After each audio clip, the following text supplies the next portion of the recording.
Go time? YouTube! What up? YouTube. This is Donnie. Here we are, Southern California on a beautiful sunny day. Want to talk a little bit with a friend of mine. Want to introduce you to Reggie Wilson, who's talking about a very interesting concept that I'm interested in knowing a little bit more about. This equal concept underneath the equal universe. So we're here to talk to Reggie, talk a little bit about it, and see what's going on in his mind, and see if we can learn something from this brother. So how you doing today, man? I'm great, Donnie. How you doing? All right, I'm good, man. So Thanks listen, so I appreciate you, sharing information with me, and I wanted to get more thoughts, from you about what you're talking about here. So let me just ask this first question. So Sure. When you say the equal universe and when you use the term equal, how are you using that?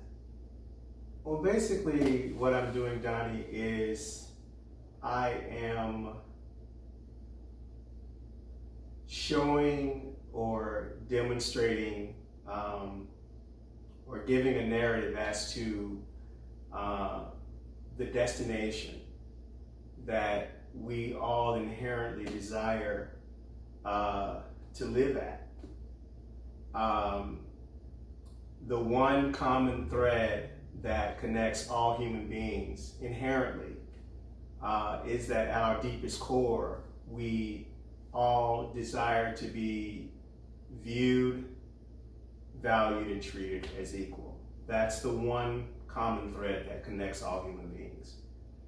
And so basically, equal is a way of embodying all the voices, all the inclusion initiatives that say we want to change things that are important to you, and we want to create changes that are sustainable. And when I look at sustainability, I look at, okay, what is our human design? What is our human core? Because if it's not natural to who you are, if it's not natural to who I am, if it's not natural to who we are, then it's impossible to sustain. So therefore, equal is the destination, and value is the path to getting there. So my belief through this initiative is that the more value that we pour into humanity, the more value we'll pour out of humanity, because all of the things that we see acting out in society are not the disease, they're the symptoms. The racism, the inequality, the disparity, the abuses of self and others, those are all symptoms.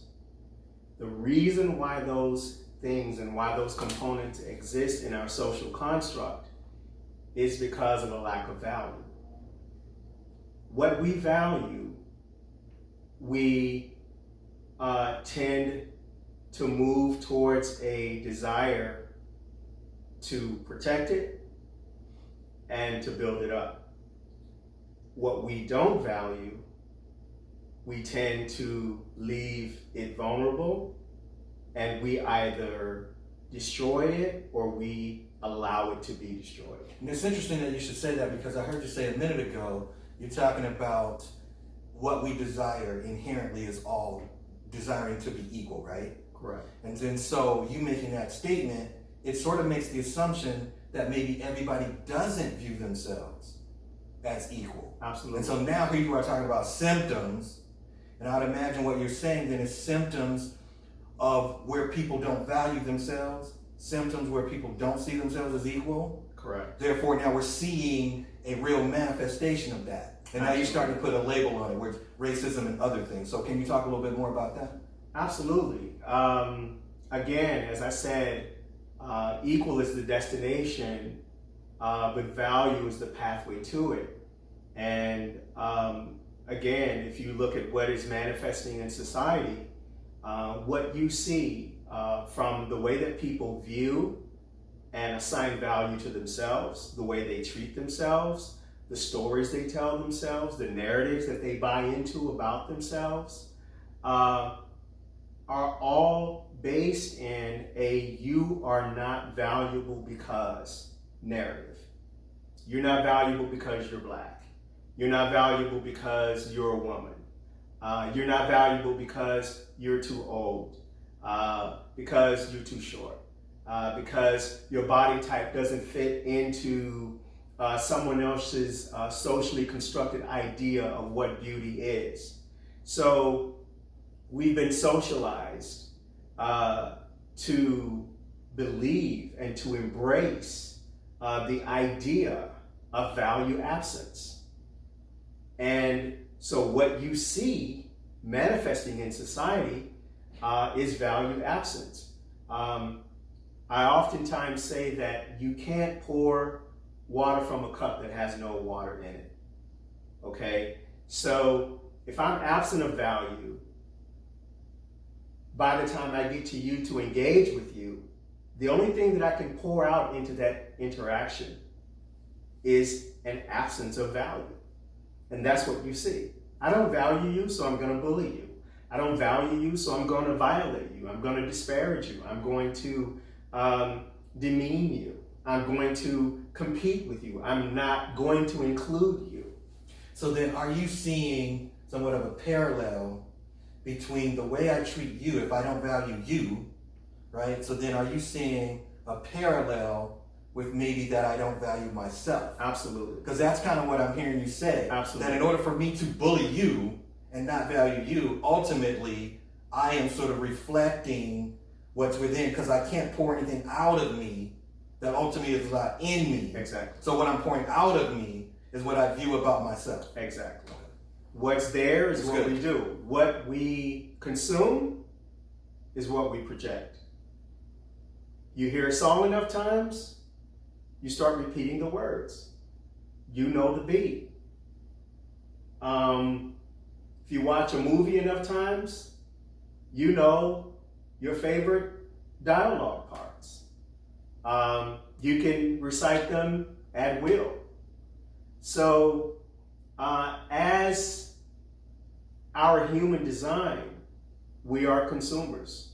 We have pores, all over our body. We absorb. So, inevitably, what we absorb, what we take in, is what ends up coming out of us. So, if we've been consuming a "you are not valuable because" narrative, construct, if that's what we have been having reinforced to us through our parents, through our social landscapes, through our interactions. I mean, look at how we grew up in school. Kids, it was often called a rite of passage where kids would bully each other. And, you'd come to school with your new Converse, white Converse, and they'd kick dirt on them.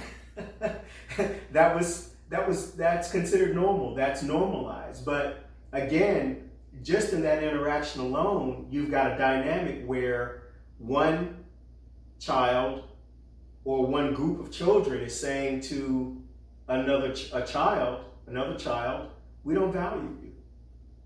And so I firmly believe that once we began to change the paradigm of value, once we began to understand our own inherent value, okay, the fact that your value does not have to be earned, okay, it doesn't have to be applied for, it doesn't have to be acquired. Your value simply is. It's yours. It always has been yours, and it always will be yours. So then your value is given to you by nature, automatically. Your value is, yes, it is. Your value is woven into your inherent human design. So therefore, it's yours. There's nothing you have to do other than to recognize it. And those are the two value components. It's like a two-sided coin of equal. It's value recognition recognize your inherent value, understand who you are, not the you that they told you that you were, but the you that you are, in fact, not in fiction. And excuse me. And then after you recognize that value, because that's only one step, that's not enough. You have to apply that value to yourself. And again, as the point I made earlier, because we're consumers and what goes into us comes out, then if I'm consuming value, if I'm consuming a narrative of value, if I'm telling myself the story of being valuable and why that is, then by the time I get to you, the interaction that I'm going to have with you is going to be a value present interaction as opposed to a value absent interaction. So then, basically, as you're talking to everybody right now, right, in YouTube, basically what you're telling them is that you're valuable right now. Like, you don't have to wait till tomorrow to be valuable. No. You don't have to wait till you get your paycheck to be valuable. No. Or till you get that new job or that new thing that you're trying to attain. You are valuable right now. You're valuable right now. Just woven into who you are as a human being. Yes, absolutely. That's good. Absolutely. And you've always been that person. The problem in socialization is that no one introduced you to you. So what I'm saying to you, ladies and gentlemen, let me introduce you to you. Donnie, meet Donnie. Reggie, meet Reggie. Whoever you are, look in the mirror and meet who you are. Not the you that they told you that you were, but the you, the valuable you, the inherently valuable you, the valuable you that has always been valuable, and the valuable you that will always be valuable, because that is simply what you are. So then, in closing, I would imagine, having, heard you say what you just said, that I would imagine that the goal of Equal is to help you recognize Absolutely. who you are. Absolutely. To help you to recognize, first of all, it's to introduce you to who you are. Okay. And then it's to help you in that process of introducing you to who you are, to help you to recognize, because we've been, what is the word that I want to use? We've been programmed. And so many times to break a habit, to acquire a taste, it takes repetition.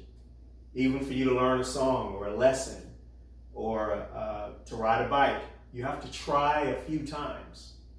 It doesn't always happen it doesn't become familiar. Repetition happens because, familiarity rather happens because of repetition. Okay? And it's that familiarity that happens after repetition that causes connection.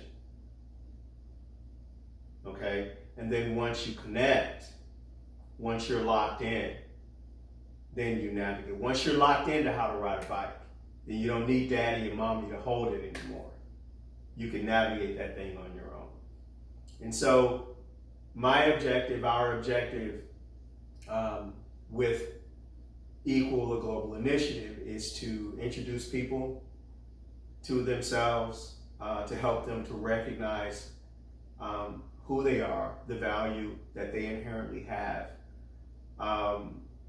and then to help them to tell themselves a different story, and to assign, and in the process of doing that, assign that value to themselves, so that they are filled up with value and joy as a result, so that as they engage with the world around them, they pour value out unto others.